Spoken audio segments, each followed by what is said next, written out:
Muy buenas noches, mi nombre es Mari Nestroza y el día de hoy quiero hablarles acerca del texto expositivo.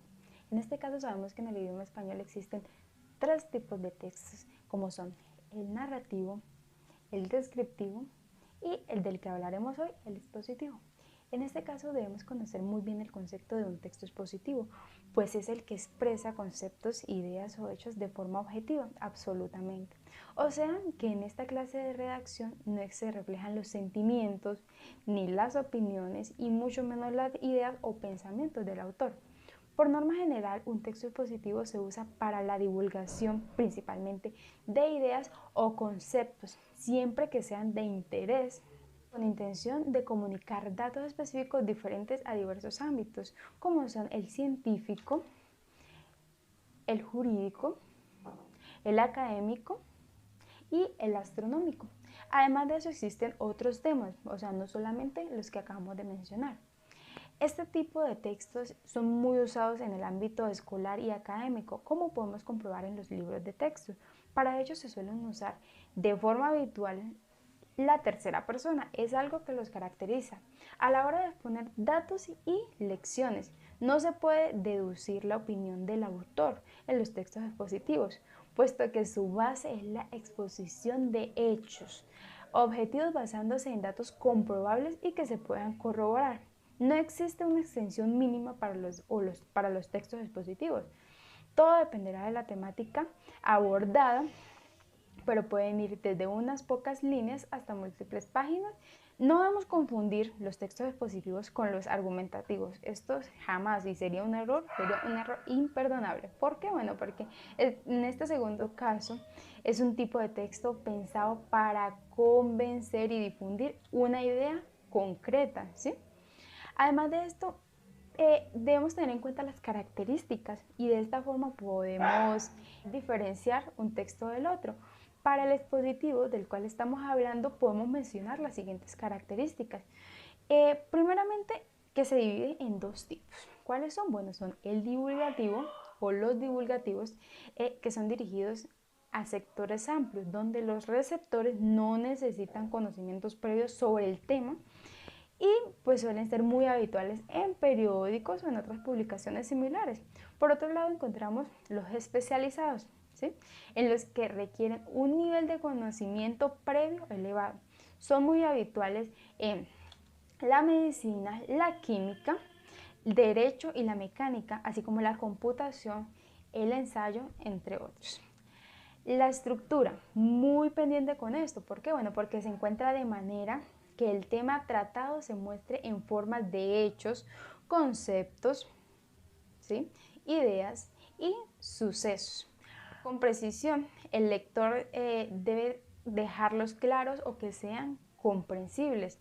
Por eso todo se debe exponer de manera jerarquizada y clara para que el receptor entienda el mensaje nítidamente, o sea, sin que haya lugar a una confusión o a una mala interpretación. También podemos mencionar entre las características que se basan principalmente en la información.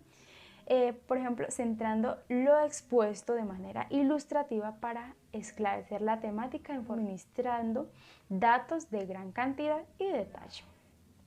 También se considera expositivo, puesto que sus fines es dar a conocer de forma objetiva una información, concentrándose en un planteamiento de temas a través de la formulación ordenada y coherente de las ideas, ¿sí? También podemos mencionar otras características, por ejemplo, que son explicativos. Es muy importante, puesto que aportan datos específicos. Por ejemplo, un texto médico, ¿sí?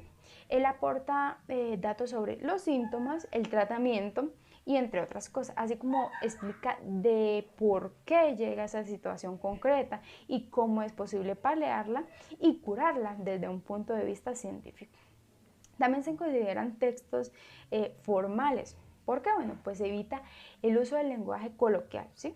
Es un texto que sustituye por un tono preciso y educado para que la exposición exprese todas las ideas y contenidos, no den lugar a la duda o incluso que haya malas interpretaciones, ¿sí? Igualmente son textos jerarquizados, como ya lo habíamos mencionado anteriormente, porque bueno, de forma que las ideas quedan expuestas de manera ordenada, ¿sí? Yendo de lo más importante a quizás temas menores, los llamaríamos subtemas, ¿sí? Pero igualmente son necesarios, sí, para entender todo como un conjunto con sentido y pues con mucha claridad, por supuesto. Por lo general disponen de 3 partes, que son la introducción, donde se introduce el tema a desarrollar, y luego viene pues el desarrollo. Sabemos que son pautas imprescindibles en un texto. El desarrollo, bueno, que es la base principal en la que se desarrollan las explicaciones, valga la redundancia, y la conclusión o la parte final, donde se concluyen las ideas finales de forma sintética y breve. Bueno, entonces puede usar diversos tipos de estructuras según la finalidad, ya que algunos son educativos, yendo de lo general hasta lo más específico, mientras que otros son inductivos, que parten de datos particulares y alcanzan conclusiones generales. El léxico, ¿sí?, denotativo. O sea, ¿por qué? Pues para evitar doble sentido o significados ocultos. O sea, se expresa de forma literal sin acudir a integraciones o mensajes connotativos, ¿sí? Entonces no olvidemos eso y debemos tenerlo pues muy presente.